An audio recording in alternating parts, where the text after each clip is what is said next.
باللہ من الشیطان الرجیم۔ میں پناہ چاہتا ہوں اللہ تعالیٰ کی شیطان مردود سے۔ بسم اللہ الرحمن الرحیم۔ شروع اللہ کے نام سے جو بے حد مہربان نہایت رحم کرنے والا ہے۔ قل انما حرم ربی الفواحش ما ظہر منها وما بطن والإثم والبغي بغیر الحق وأن تشركوا بالله ما لم ينزل به سلطانا وأن تقولوا على الله ما لا تعلمون۔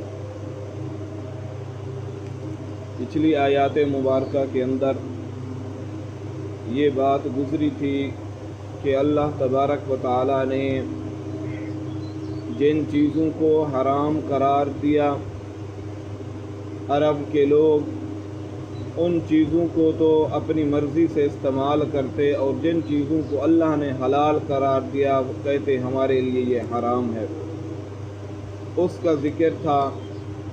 اور آج کی آیات مبارکہ کے اندر اللہ تبارک و تعالی ان چیزوں کا ذکر فرما رہے ہیں جن کو حرام قرار دیا ہے۔ قل انما، اے میرے پیارے پیغمبر ان کو کہہ دیجئے، پکی بات ہے، پختہ بات ہے، حرم ربی الفواحش، حرام کیا ہے میرے رب نے بے حیائی کو، ما ظہر منها وما بطن، وہ بے حیائی ظاہری طور پر ہو یا چھپی ہوئی طور پر ہو، دونوں طریقوں سے اللہ نے اسے حرام قرار دیا ہے۔ ظاہری طور پر ہو، ناچ ہو، گانا ہو، موسیقی کی محفلیں لگانا، یہ ظاہری طور پہ جتنی بھی بے حیائی ہے سب اللہ نے حرام کی ہے، اور چھپ کے جتنی بھی کرنے والی ہے سب اللہ نے حرام کی ہے۔ والاسم، اور ہر قسم کے گناہ بھی اللہ نے حرام قرار دیے ہیں۔ وہ گناہ قولی ہو، فعلی ہو، وہ گناہ اللہ کے حکم کی نافرمانی ہو، حضور پاک صلی اللہ علیہ وسلم کے طریقہ کی عدولی ہو، وہ گناہ حقوق العباد کی ہو، ہر قسم کے گناہ کو اللہ نے حرام قرار دیا ہے۔ والبغی، اور زیادتی بغیر الحق، جو نہ حق کی گئی ہو۔ ایک زیادتی ہوتی ہے نہ حق، ایک ہوتی ہے حق۔ اب نہ حق زیادتی کی وجہ سے حق اس کی شکل میں ہے تو اس لیے اسے زیادتی حق بھی کہتے ہیں۔ کہ آپ مثال لے لیں، اگر کسی بندے نے کسی کو مکہ مارا، اب ایک بندے نے مکہ مارا تو بدلے میں اس نے بھی اس کو مکہ مارا، تو یہ زیادتی حق ہے۔ تو اس شکل کیونکہ اس سے ملتی ہے اس لیے زیادتی حق بھی کہہ سکتے ہیں۔ لیکن اگر کوئی بندہ کسی کے ساتھ ظلم اور زیادتی کر دے، اگر وہ اسے اللہ کی رضا کے لیے معاف کر دے تو یہ زیادہ بہتر ہے، ورنہ بدلے میں جتنا زور سے اس نے اسے مارا تھا وہ مار سکتا ہے، شریعت نے اسے حق دیا ہے، اگر وہ معاف کرنا چاہے تو یہ اس سے زیادہ بہتر ہے۔ کل قیامت کے دن اللہ تبارک و تعالی، آپ صلی اللہ علیہ وسلم نے فرمایا جو لوگوں پر رحم نہیں کرتا کل قیامت کے دن اللہ بھی اس پہ رحم نہیں کرے گا۔ اگر یہاں پہ رہتے ہوئے یہ مخلوق اللہ کا کنبہ ہے، اگر ان پہ رحم کریں گے تو کل قیامت کے دن اللہ بھی ہم پر رحم فرمائے گا۔ وَأَن تُشْرِكُوا، یہ کہ تم شریک ٹھہراؤ، باللہ، اللہ کے ساتھ شرک کرنا بھی اللہ نے حرام قرار دیا ہے۔ کسی قسم کی روئے زمین پہ رہتے ہوئے کوئی ایسی طاقت، کوئی ایسی ہستی نہیں ہے جسے اللہ کے ساتھ شریک ٹھہرایا جائے۔ اللہ وحدہ لا شریک ہے۔ قل هو اللہ احد اللہ الصمد لم یلد ولم یولد ولم یکن لہ کفوا احد، وہ اکیلا ہے، تنہا ہے، تھا اور ہمیشہ رہے گا، نہ وہ کسی سے جنا گیا ہے نہ اس سے کوئی جنا گیا ہے، سجدے کے لائق صرف ایک اللہ کی ذات ہے۔ ما لم ينزل به سلطانا، اور روئے زمین پہ کوئی ایسی چیز، کوئی ایسی طاقت اللہ نے نہیں اتاری جو دلیل کے طور پر ہو کہ اللہ کے علاوہ اس کو بھی پوجو، اس کے سامنے پیشانی ٹیکو، اس کے سامنے سجدہ کرو، کوئی چیز، کوئی دلیل ایسی نہیں ہے۔ وَأَن تَقُولُوا، اور یہ کہ کوئی ایسی بات کہنا علی اللہ، اللہ پر، ما لا تعلمون، جو تم خود نہیں جانتے۔ اب عرب کے لوگ طواف کرتے ہوئے ننگے ہو کر طواف کرنا، اور پھر مچھلی انڈا وغیرہ یہ کچھ چیزیں تھیں جو کہتے تھے ہمارے لیے حرام ہیں تو ہم یہ نہیں کھاتے۔ اب اللہ تبارک و تعالیٰ فرماتے ہیں اے ظالمو، ایسی بات جو خود تم نہیں جانتے، جس کا تمہیں خود کو علم نہیں ہے، وہ اللہ کی طرف منسوب کرتے ہو۔ جس رب نے اس کائنات کو پیدا کیا، اس کائنات کے اندر اپنی فرما برداری کے لیے پیغمبر بھیجے، تعلیمات کے لیے اللہ نے کتابیں نازل فرمائی، معاذ اللہ وہ رب کیسے چاہ سکتا ہے کہ اس زمین کے اوپر جو ہے بے حیائی اور فحاشی عام ہو جائے؟ وہ رب نہیں چاہتا۔ وہ رب خود خوبصورت اور پاکیزہ ہے۔ اللہ خوبصورتی اور پاکیزگی کو پسند کرتا ہے۔ اللہ صاف ستھرا ہے، اللہ صفائی کو پسند کرتا ہے۔ وَلِكُلِّ أُمَّةٍ أَجَلٌ، اے کائنات کے اندر رہنے والے لوگوں، اللہ کا بڑا اعلان سن لو۔ ہر امت کے لیے اللہ فرماتے ہم نے ایک وقت مقرر کر رکھا ہے، میعاد مقرر کر رکھی ہے۔ مفسرین فرماتے ہیں اس سے ہر بندہ اکیلا بھی مراد ہے۔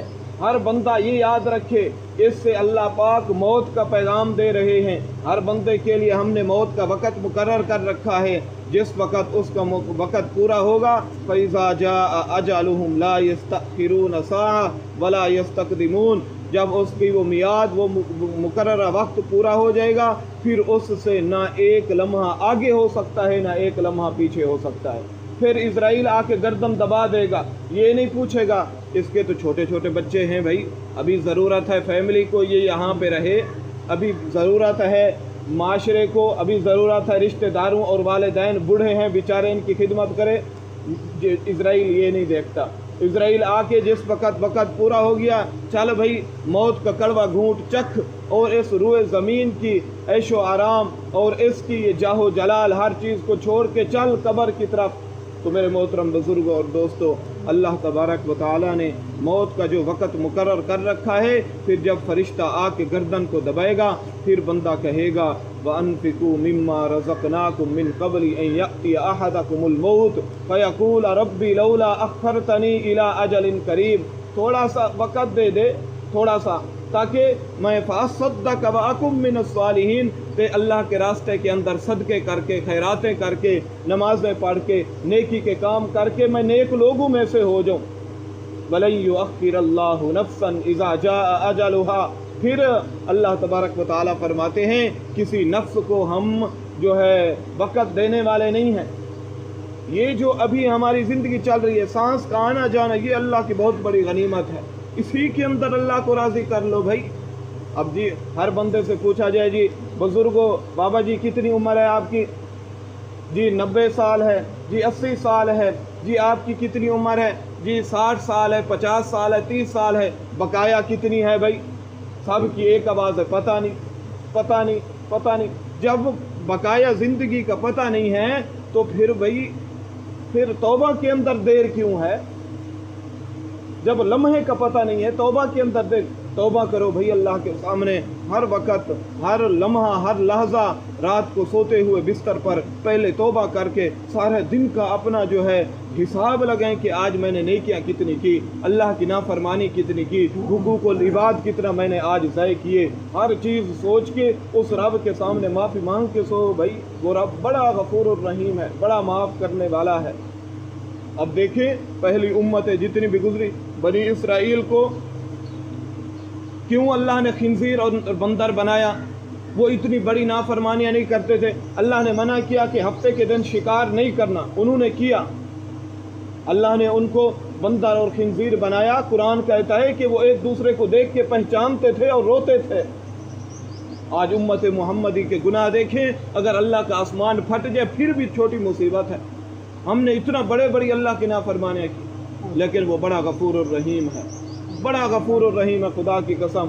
آپ گناہ پہ گناہ کرتے جا رہے ہیں، لیکن صبح ہوتی ہے وہ اپنے رزق کے اور اپنی نعمتوں کے سمندر میں پھر ڈبو دیتا ہے، کھانے کو بھی ملتا ہے، پہننے کو بھی ملتا ہے، اللہ کی ہر قسم کی نعمتیں اور عیش و آرام کے لیے ہر چیز اس نے مہیا کر رکھی ہے، لیکن انسان نہ شکرا ہے۔ میرے محترم بزرگوں اور دوستو، اس رب کی فرما برداری کے اندر اللہ نے جو ہے اللہ نے اپنی فرما برداری کے اندر خوشی بھی رکھی ہے، برکت بھی رکھی ہے۔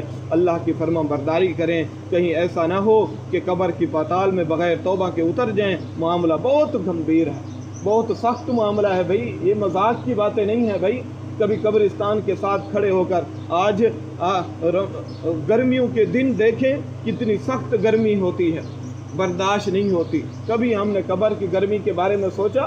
کبھی میدان حشر کی گرمی کے بارے میں سوچا کہ جس دن ایسی حالت ہوگی کہ سورج سر پہ ہوگا، زمین پاؤں پکڑ لے گی، اس رب کے سامنے کھڑا ہونا ہے۔ کوئی دنیا کے جج نہیں ہوں گے، کوئی دنیا کے وزیر نہیں ہوں گے، کوئی دنیا کا وزیر اعظم نہیں، دو جہانوں کا بادشاہ رب سامنے ہوگا۔